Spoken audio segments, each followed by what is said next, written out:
As we were talking with Brent Keilen, talking about SageCons, well, what is a SageCon? Where did that term come from? What motivates a SageCon? Well, here to tell us all about it is the sage behind SageCon, Dr. George Marna. George, welcome to Washington Watch. Thanks, Tony. Love being with you. All right, so we go back about 10 years to where we're trying to work through this term evangelical, which had become like silly putty. I mean, it meant different things to different people. The media was using it oftentimes as a pejorative, but it really didn't mean anything. And for you in particular, as you look at, you know, an evangelical should mean something. It should mean that you believe the Bible, that you're saved by faith through grace. But that wasn't what it was meaning anymore, the self-described evangelical. So we look for another term, and that term is? SageCon. All right, there it is. So tell us about it. Yeah, you know, just in playing around with the data, I was trying to look at different segments in the voting population, particularly for people of faith. And one of the things that popped out of the information was that there's a group of people who are driven by their faith, but because of their faith, they're driven to be involved in politics. So they're not here because they like politics. Nope. No. So I'm one of them. Yeah. I'm not here because I like politics. I'm here because of my faith, and it compels me to address the issues around me. Yeah, the whole idea behind it is because I'm a follower of Christ, I'm called to be involved in every aspect of life, whether I like it or not. Because if I love him, I've got to love people. And if I want to love people, I have to be involved everywhere people are. Right. So that's politics as well as a lot of other areas, education, business, you name it. So when we talk about SageCons, they're culturally engaged. It's not politics is just one sector of that engagement. That's one example of. I mean, they're at the local homeless shelter. They're working with single moms who have kids. So whatever the need may be, and they're inclined toward, they're engaged. And again, the thing that drives it is their faith. They're trying to figure, how can I take biblical truth into any situation that needs biblical truth, no matter what it is. And they recognize they're not experts in all these areas, but they are God's servants. And so they're looking for those opportunities to represent him well. So that represents that SageCon population, about 9% of the adult population? Yes, and it's a very significant group. You know, some people say, oh, only 9%. But you have to remember that when you look at the movements that have changed our culture over the last 50 years, many of them have had 1%, 2%, 4%. So 9% can do a lot of damage, if you will. So would you say that this 9% is maybe kind of the core of what's been labeled the evangelical bloc in this country?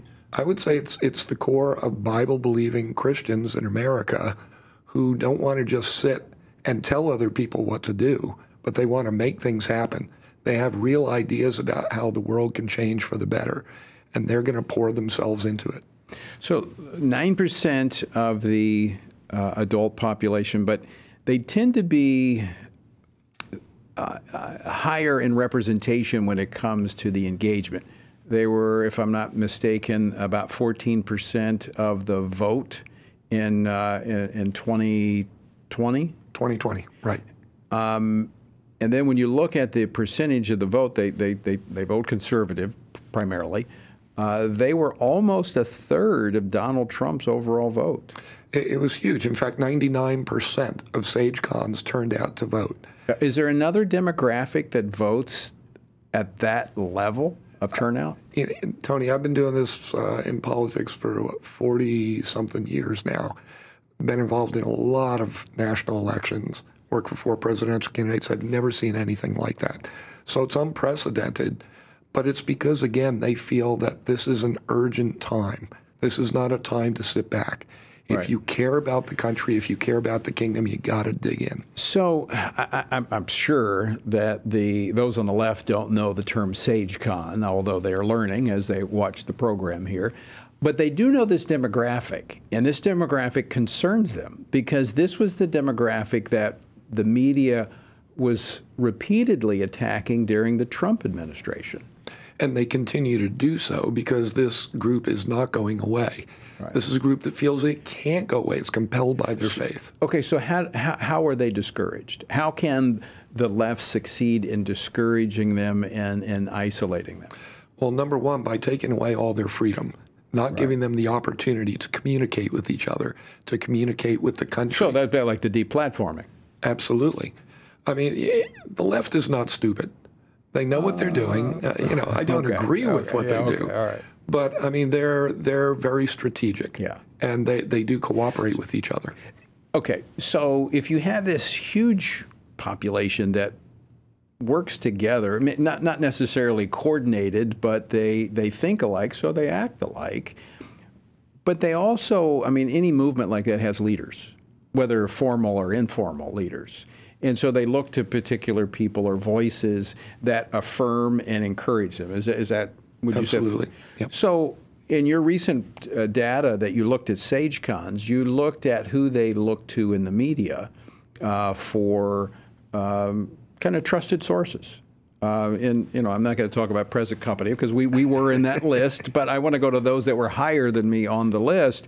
And in particular, one who's been in the news lately is Tucker Carlson. And in fact, he was one of the few reasons that SageCons tuned into Fox News. He was the magnet that drew them there because he speaks their language, he takes up their issues, and he has the courage that you need in this day and age to speak about those things. That affirms them in their own personal convictions, does it not? Very much. And that's why he was number one on the list of all of those media personalities that we were evaluating. They said, yeah, this is a guy who we really feel we can consistently trust. So if you want to discourage the SageCons out there, you try to make them feel isolated by taking away the voices of those who speak messages that affirm them in their conviction. And he's not the only one that's happened to, but he's certainly the most high profile. So that shows that this is not by chance what we see happening with the deplatforming, with the canceling, and with the crushing, if you will, of these conservative voices. Yeah, as I say, they're very strategic in terms of what they're doing. It's not spontaneous, and it really isn't just about one particular thing that he said.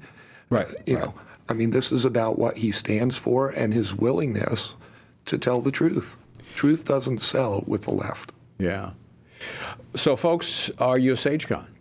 You can find out if you're a SageCon very easy. I think it's a 10-question survey.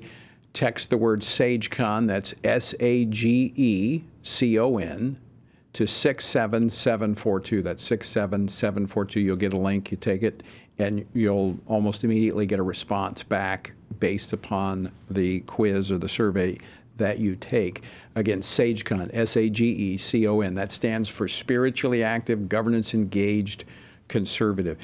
So I want to go back just for a moment, Tucker Carlson, Fox. I mean, Fox, in my view, has been trending leftward for the last probably 10 years. I mean, they kicked O'Reilly to the curb, Glenn Beck to the curb, Megyn Kelly, who had her own kind of conservative demographic. I was on her show all the time, kicked her to the curb. Now Tucker Carlson. It's like every time a conservative voice rises to the top here and really is connecting, they boot them out. I would have to think that this is really going to hurt Fox with SageCons. Well, it is. I mean, from our research, we know that SageCons don't just take this sitting down. One of the things that I would expect is that the audience of SageCons will be departing from Fox News, looking for other solutions. And so the kind of news that you're delivering, what you see on a couple of other networks, there are going to be more SageCons flocking there. Yeah, I think Newsmax has actually popped up in our survey data that they're going to Newsmax. And folks, I'd encourage you to tune in. I'll be on, it was on this morning on Newsmax, I'll be on again tonight. But we need those sources, protected sources, where people can go and hear the truth, because it does not only informs, but it encourages and leads to engagement. And one of the things that's important for SageCons is to recognize they're not alone. Yeah. And to become part of that larger community of conservative Christians who are being driven by their faith, and to connect with other SageCons. So any means possible that will do that is going to be to their advantage. when you look at SageCons and you look at the state of our nation and our culture, really the SageCons hold the key to the future of this country. If you want to get to the White House, you got to go through SageCons. You know, they have an extraordinary amount of power and influence for such a small group, but it's because they're not willing to back down. Their beliefs don't change. What they stand for is consistent, and they're willing to fight for it.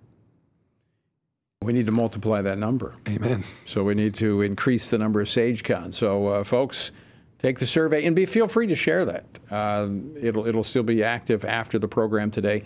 The word SageCon, SAGECON, to 67742, and share it with your family and friends. Have them take the survey as well. All right, George, I want to transition here to another topic. You recently wrote a book, more research. You do a lot of research. That's what I do. That's what you do.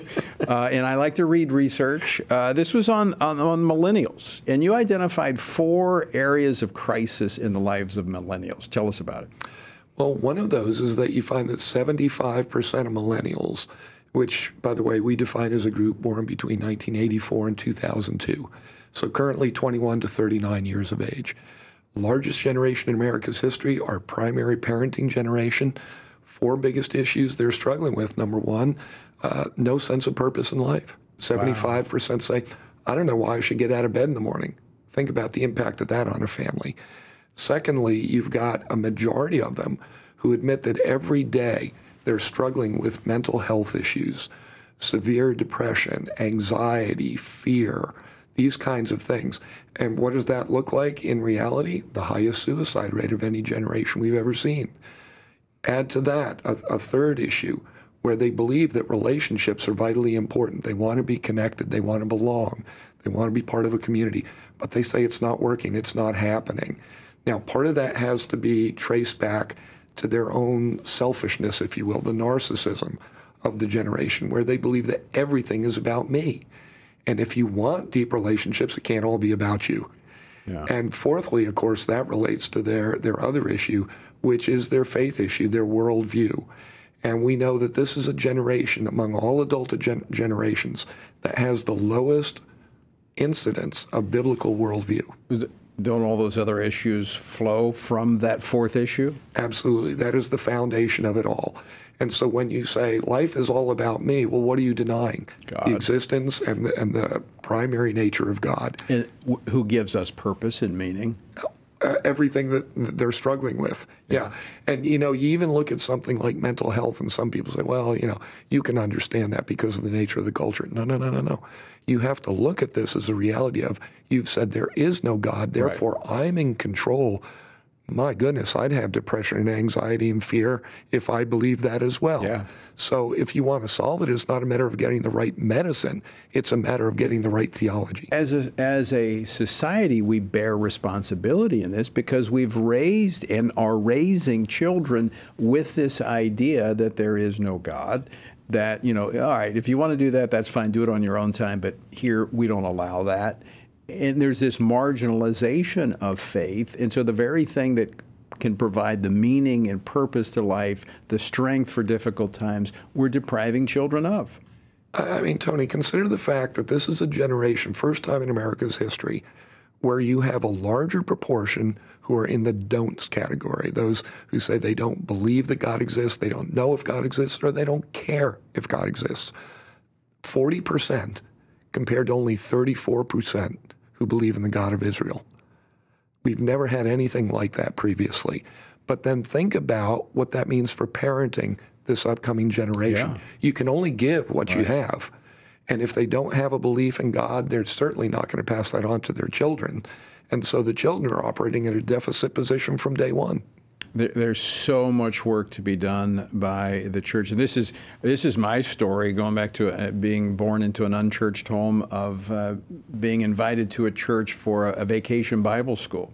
I know that sounds antiquated, but we have kids looking, you know, for purpose, and we can't rely on the parents necessarily to get that truth to them. This is an all hands on deck moment. Every hand in and the kingdom of God needs to be at work. And there's no time to lose. Yeah. It's not going to get better if we sit back and think about it, sit back and hope about it. We can pray, but we've also got to get actively involved. There's a lot of work to be done. George Barna, very quickly, we've got about 10 seconds. How can people get a copy of this work on the millennials? It should be available at any bookstore. You can certainly go to Amazon. You can go to culturalresearchcenter.com. We have it there as well. All right, George Barna, always great to see you. Thanks, Tony.